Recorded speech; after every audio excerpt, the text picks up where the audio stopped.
Hello student, स्वागत है आप सभी का। मैं N K Tulsi class 12th chemistry question bank series में आप सभी का स्वागत है। और आज के क्लास के अंतर्गत मैं आपको 2017 का जो पूछी हुई क्वेश्चन है उसका सॉल्यूशन देने जा रहा हूं। तो आप हमारे साथ बने रहिए, पूरे कॉन्सेप्ट के साथ मैं आपको समझाऊंगा। कहता है निम्नलिखित में कौन ऑक्साइड धातु की तरह विद्युतीय गुण दर्शाता है। ठीक है, आप सॉलिड स्टेट पढ़े होंगे। ठीक है, मैग्नेटिक प्रॉपर्टी ना, तो आपको पता होना चाहिए। यहाँ जो इसका आंसर होगा वो क्या होगा आपका जी, CrO2 होगा। इसका आंसर क्या होगा, DO। जो भी क्वेश्चन का आंसर मैं देने जा रहा हूँ 100% सही होगा। ठीक है, एक भी गलती आपको नहीं मिलेगा। ठीक है, चलिए अगला क्वेश्चन कहता है, मैं कम समय में आपको यहाँ इसका जवाब देना चाहता हूँ। ठीक है, अगला क्वेश्चन कहता है निम्नलिखित में कौन बेरवादार ठोस है, मतलब कौन सा नॉन क्रिस्टलाइन एमोर्फस सॉलिड होता है। ठीक है, तो यहाँ जो है आपका ग्रेफाइट जो है ये क्रिस्टलाइन होता है, क्रोम एलम जो होता है वह क्रिस्टलाइन सॉलिड होता है, सिलिकॉन कार्बाइड जो है वह क्रिस्टलाइन सॉलिड होता है। लेकिन क्वार्टर्स ग्लास जो होता है SiO2 ये क्या होता है, बेरवादार ठोस होता है। कांच हो गया आपका, ठीक है, ये सब कांच प्लास्टिक ये सब क्या है आपका बेरवादार ठोस होता है। ठीक है, नॉन क्रिस्टलाइन ना, या उसी को आप बोल सकते हैं एमोर्फस सॉलिड बोल सकते हैं। तो इसका आंसर होगा बी होगा। अगला क्वेश्चन कहता है निम्नलिखित जलीय घोल में किसका क्वथनांक सबसे अधिकतम होगा। ठीक है, आप हमेशा याद रखना जिसका चार्ज जितना ज़्यादा होगा उसका वांट ऑफ फैक्टर उतना अधिक होता है, उसका कोलिगेटिव प्रॉपर्टी उतना ही अधिक होता है। और 4 प्रकार का कोलिगेटिव प्रॉपर्टी होता है, क्वथनांक का उन्नयन, हिमांक का अवनमन, प्रासरण दाब और वास्ताप का आपेक्षिक अवनमन। ठीक है, तो यहाँ जो है आप देखना, ठीक है, जब Na2SO4 को जब आप इसको डिसोसिएट करोगे तो सोडियम पे प्लस चार्ज, सल्फेट पे -2 चार्ज, तो 2 + 1 कितना 3 चार्ज इसका सबसे ज़्यादा होगा, तो इसका वांट ऑफ फैक्टर अधिक होगा, क्वथनांक का मान सबसे अधिक होगा। तो क्या होगा, इसका आंसर होगा 3 का बी होगा। कहता है नेक्स्ट क्वेश्चन, एक घोल जिसका प्रासरण दाब 300 केल्विन पर 0.0821 वायुमंडल है, इस घोल का सांद्रण क्या होगा। ठीक है ना, तो प्रासरण दाब आप पढ़ चुके होंगे ना। देखिए इसका सॉल्यूशन आपको हम यहाँ बताने जा रहे हैं। ठीक है, देखिए जैसे आप पढ़े होंगे पाई बराबर CRT, पाई बराबर CRT है ना, पाई बराबर क्या होता है CRT। तो यहाँ देखिए आपको क्वेश्चन में क्या निकालना है, C निकालना है। क्या है, C निकालना है। पाई का वैल्यू आपका दिया हुआ है। ठीक है, और R का आप जानते हैं गैस स्थिरांक का वैल्यू जो होता है ना। ठीक है, तो यहाँ क्या करना है, पाई बटा RT सबके वैल्यू लगा दीजिए आप। ठीक है, तो पाई का वैल्यू यहाँ दिया हुआ है ना, R का वैल्यू होता है। ठीक है, T यहाँ आपका कितना दिया हुआ है, देखिए इस जगह, एक मिनट थोड़ा सा, आपका यहाँ दिया हुआ है पाई का वैल्यू दिया हुआ है 0.0821 दिया हुआ है। ठीक है, और T का मान 300 दिया हुआ, कितना दिया हुआ है 300 केल्विन आपको दे रखा है। ठीक है, तो जैसे 300 केल्विन यहाँ दे रखा है तो क्या करना है आपको, यहाँ सीधा जवाब आपको देना पड़ेगा। जैसे आपका यहाँ दिया है कितना 0.0821 है। ठीक है, और यहाँ जो होता है C निकालना है तो पाई का वैल्यू जो है यहाँ क्या होता है 0.821 होगा। ठीक है ना, और बाय 0.0821 इंटू 300 मल्टीप्लाई करोगे सब, इसका आंसर आ जाएगा कितना, आ जाएगा आपका 0.033 m आएगा। कैसे आएगा, आइए इसको हम यहाँ दिखाने की कोशिश करते हैं, समझाने की कोशिश करते हैं। ठीक है, तो एक मिनट थोड़ा सा, पाई बराबर आप जानते हैं CRT। ठीक है, तो यहाँ वैल्यू इसका दिया हुआ है 0.821 इंटू C हमें निकालना है, और R का वैल्यू आप जानते हैं दिया हुआ है 0.028 सॉरी मिस्टेक हो गया, एक मिनट, 821 इंटू 300 केल्विन दिया हुआ है ना। तो आप इसको जैसे यहाँ कैलकुलेशन करोगे तो C बराबर कितना हो जाएगा 0.821 बाय 0.0821 इंटू 300 मल्टीप्लाई जैसे करोगे तो कितना होगा इसका ना 0.033 इसका आंसर आएगा। ठीक है, कितना आएगा 0.033 इसका आंसर आएगा। चलिए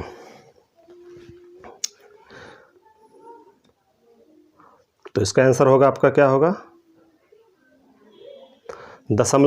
033D होगा इसका आंसर। क्या होगा? 4 का D होगा। क्या होगा? 4 का D होगा।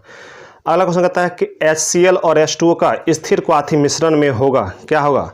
तो 20.2% जो होगा HCl, इसका आंसर आएगा कितना आएगा? D। इसका आंसर कितना होगा? D। ये बहुत ही इंपॉर्टेंट क्वेश्चन है, ठीक है। ये बड़े बड़े एग्जाम में भी क्वेश्चन या पूछा जाता है, बड़े बड़े कॉम्पिटिशन क्वेश्चन में भी आता है इसका ना, कंपटीशन एग्जाम में भी आता है इसका क्वेश्चन। इसका आप तैयारी रखना, याद रखना। HCl और H2O के स्थिर क्वाथी मिश्रण में होता है, कितना होता है? HCl होता है तो 20.2% होता है, ठीक है।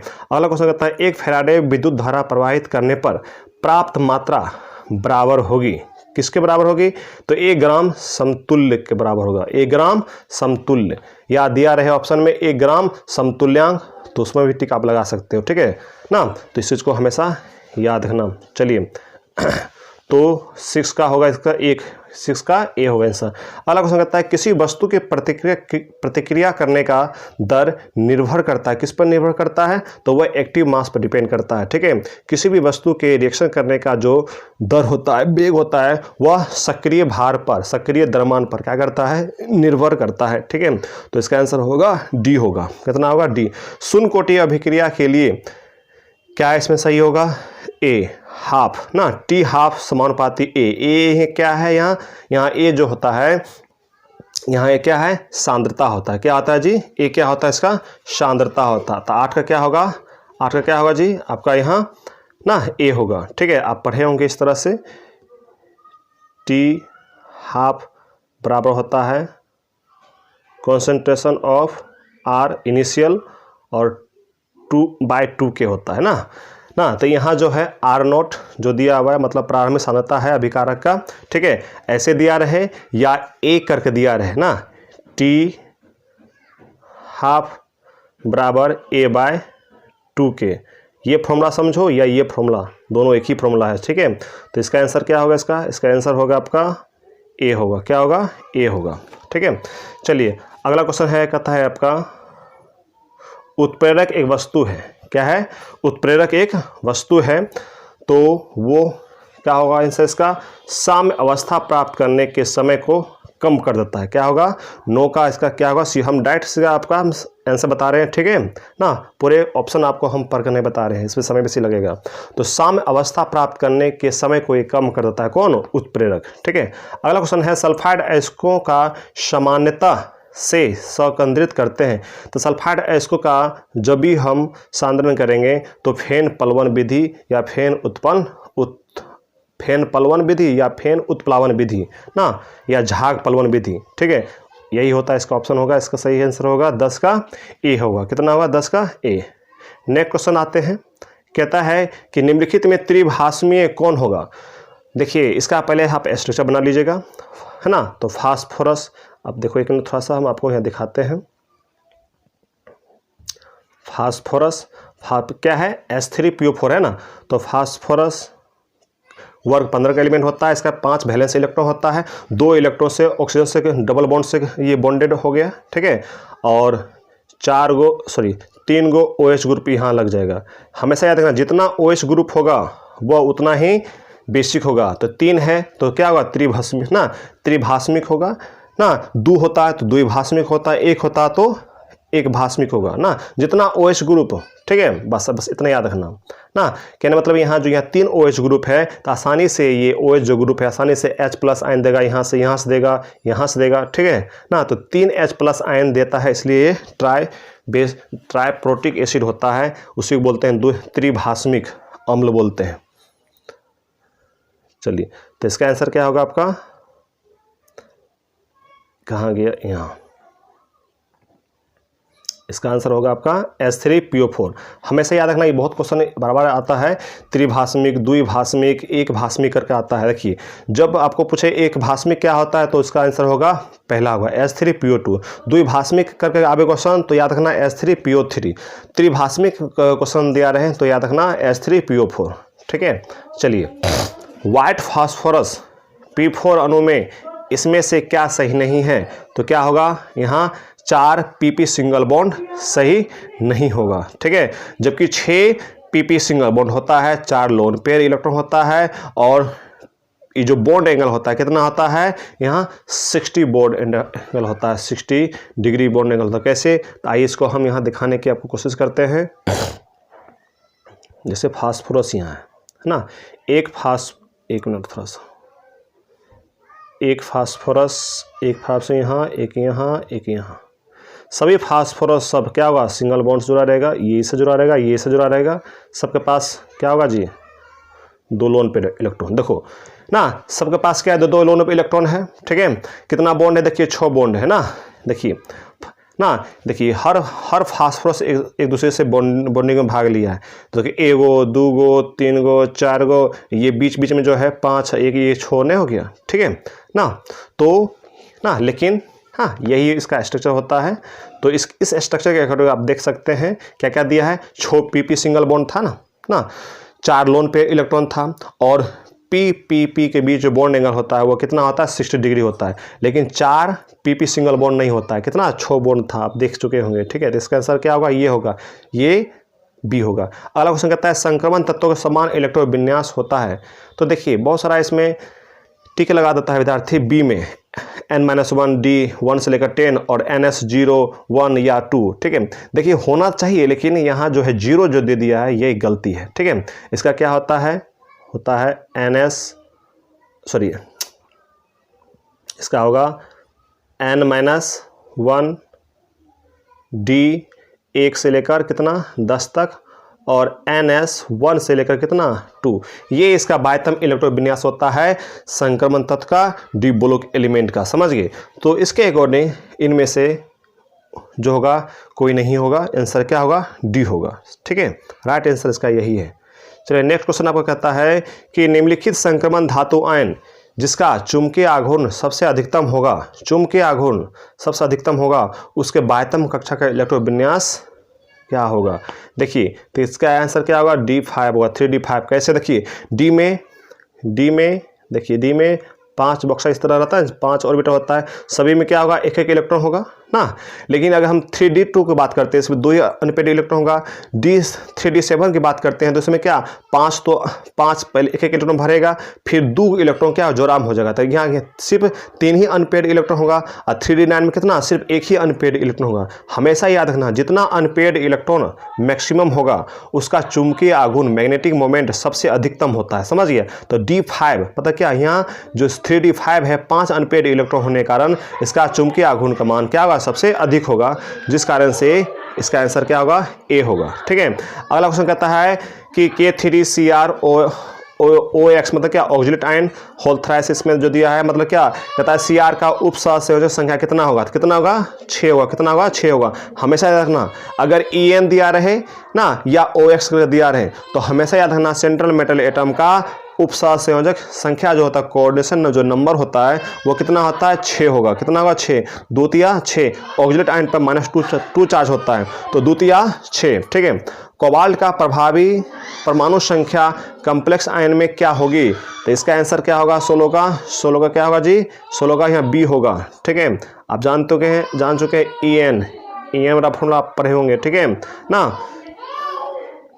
अगला क्वेश्चन कहता है ग्रिग्नार प्रतिकारक बनाने के लिए ईथर में मैग्नीशियम डालकर किसके साथ प्रतिक्रिया करते हैं ना। तो 17 का आंसर इसका होगा आपका, ठीक है, सी होगा, क्या होगा, सी, क्या होगा जी, सी। ग्रिग्नार अभिकारक बनाने के लिए ईथर में ना मैग्नीशियम डालकर किसके साथ प्रतिक्रिया कराते हैं, तो इसका आंसर क्या होगा, 17 का सी होगा, क्या होगा, 17 का सी होगा। चलिए 1 मिनट, चलो हाँ 17 का क्या होगा, सी होगा। चलो अगला क्वेश्चन है 1 डिग्री 2 डिग्री 3 डिग्री अल्कोहल में अंतर जांच कराते हैं किसके द्वारा, ऑक्सीकरण मेथड द्वारा भी, विक्टर मेयर टेस्ट द्वारा भी, लुकास प्रतिकारक जांच द्वारा भी। इनमें से क्या होगा, सभी होगा, ठीक है। चलिए इथाइल एसीटेट एवं मिथाइल मैग्नीशियम ब्रोमाइड प्रतिक्रिया कर क्या बनाएगा, तो क्या होगा इसका आंसर होगा, इसका आंसर आपका होगा 1 मिनट, इथाइल एसीटेट है ना, इथाइल एसीटेट। तो इसका आंसर आपका होना चाहिए 19 का बी होगा, क्या होगा, बी होगा। 3 डिग्री इथाल, हाँ 3 डिग्री अल्कोहल होगा, क्या होगा जी 19 का बी होगा, कितना होगा 19 का बी। ठीक है, चलिए अगला क्वेश्चन कहता है कार्बोनिल ग्रुप में कार्बन परमाणु होता है, कार्बन ग्रुप क्या होता है, ये CO ग्रुप को क्या बोलते हैं, कार्बन ग्रुप। तो यहाँ कार्बन ऑक्सीजन जो है डबल बॉन्ड जुड़ा हुआ है, तो कार्बन कैसा sp2 हाइब्रिडेशन होगा, sp2 प्रसंकरण होगा ना जी, मतलब यहाँ जो होता है कार्बन ग्रुप में कार्बन जो होता है वो sp2 हाइब्रिडाइज्ड होता है। ठीक है, तो आंसर क्या होगा इसका बी होगा ना, आंसर क्या होगा इसका होगा बी। ठीक है, चलिए अगला क्वेश्चन कहता है कि प्रतिक्रिया को क्या कहा जाता है ना, प्लेटिनम उत्प्रेरक यहाँ जो है प्लेटिनम BaSO4 की उपस्थिति में रिएक्शन कराया जाता है एसिड क्लोराइड को, तो एल्डिहाइड बनता है, वह रोजेनमंड अभिक्रिया होता है, क्या होता है रोजेनमंड अभिक्रिया होता है। तो क्या होगा 21 का क्या होगा यहाँ 21 का बी होगा। ठीक है, चलिए अगला क्वेश्चन कहता है कि निम्नांकित में कौन केनेजारो प्रतिक्रिया से होकर गुजरता है। केनेजारो में क्या होता है अल्फा हाइड्रोजन उपस्थित नहीं होता, इस बात को हमेशा याद रखना। लेकिन एल्डोल कंडेंसेशन में संघनन में ना, एल्डोल संघनन बोलो या एल्डोल कंडेंसेशन बोलो, उसमें क्या होता है अल्फा हाइड्रोजन होना आवश्यक होता है। ठीक है ना, एल्डिहाइड और या फिर कीटोन लो उसमें अल्फा हाइड्रोजन होना चाहिए, लेकिन केनेजारो अभिक्रिया में क्या होता है उसमें अल्फा हाइड्रोजन की आवश्यकता नहीं होती है, मतलब एब्सेंस ऑफ हाइड्रोजन एटम। ठीक है, तो देखो इसमें क्या होगा फॉर्मल्डिहाइड, क्या होगा इसका आंसर होगा फॉर्मल्डिहाइड। फॉर्मल्डिहाइड में देखो अल्फा हाइड्रोजन होगा नहीं, क्योंकि फंक्शनल ग्रुप के बगल वाला कार्बन अल्फा कार्बन होता है और अल्फा कार्बन है ही नहीं, तो क्या होगा इसका आंसर होगा 22 का डी होगा। कहता है भास्म्यता के घटता हुआ क्रम कौन सा होगा, तो देखो यहाँ क्या होगा बी होगा इसका आंसर। समझ सीधा डायरेक्ट पूछ रहा है भास्म्यता के घटता हुआ क्रम क्या होगा। ठीक है, तो याद रखना हमेशा 3 डिग्री सबसे मोर होता है, 2 डिग्री उससे लेस, फिर 1 डिग्री उससे भी लेस, तो 321 आप ट्रिक याद रखो 3 डिग्री 2 डिग्री 1 डिग्री, समझ गए। ठीक है, तो देखो यहाँ है आपका इस तरह से दिया हुआ। ठीक है, तो यहाँ 3 डिग्री 2 डिग्री 1 डिग्री, फिर लास्ट में क्या है अमोनिया है, तो ये भास्म्यता का क्रम यही होगा 23 होगा इसका आंसर, 23 का बी होगा। अगला क्वेश्चन है आपका, कहता है कि एनिलीन एवं एसिटाल्डिहाइड प्रतिक्रिया कर बनाते हैं, तो वो क्या बनाते हैं जी एस्किप्स बेस बनाता है, समझ गए इसका आंसर डी होगा। अगला क्वेश्चन आता है निम्नलिखित शुगर में से सबसे मीठा कौन है, तो फ्रुक्टोज जो होता है सबसे मीठा शुगर होता है। ठीक है, इस चीज़ को याद रखना है। एंजाइम क्या है, एंजाइम क्या है जी, एंजाइम जो होता है 26 का क्या होगा सी होगा। 26 एंजाइम क्या एक प्रोटीन है, क्या है एंजाइम क्या है एक प्रोटीन है, क्या है जी एंजाइम एक प्रोटीन है, इस बात को हमेशा याद रखना। ठीक है ना, कहेगा कौन सा प्रोटीन है, तो गोलिकाकार प्रोटीन। ठीक है, इस बात को इस चीज़ को भी आप याद रखना होगा आपको। ठीक है ना, एक होता है रेशेदार प्रोटीन, एक होता है गोलिकाकार प्रोटीन। ठीक है, अगला क्वेश्चन कहता है नेचुरल रबर निम्नलिखित में कौन सा होगा, बहुलक होगा, तो नेचुरल रबर जो होता है आइसोप्रीन होता है ना, आइसोप्रीन। ठीक है, आइसोप्रीन को ही नेचुरल रबर कहा गया, प्राकृतिक रबर कहा गया। एंड लास्ट क्वेश्चन कहता है टाइफाइड में प्रयुक्त होने वाला प्रतिजैवी कौन है, तो क्लोरैम्फेनिकोल होता है, क्या होता है क्लोरैम्फेनिकोल, इसका आंसर क्या होगा बी होगा। ठीक है, आशा करता हूं कि इस चीज़ को आप समझ गए होंगे अच्छी तरह से, और हम कम समय में आपको सोल्यूशन देने की कोशिश किए हैं ताकि वीडियो की लेंथ ज़्यादा बड़ा ना हो। ठीक है, अगर फिर भी आपको किसी प्रकार का दिक्कत हो तो आप कमेंट बॉक्स में हमसे पूछ सकते हैं। मिलते हैं नेक्स्ट वीडियो लेक्चर के अंतर्गत। Thank you, god bless you. और जितना भी क्वेश्चन बैंक का सोल्यूशन है आपको प्लेलिस्ट में या ऊपर पर या डिस्क्रिप्शन में आपको वो सारे लिंक मिल जाएगा, और आप प्लेलिस्ट से भी तैयारी कर सकते हैं। Thank you, god bless you, bye bye.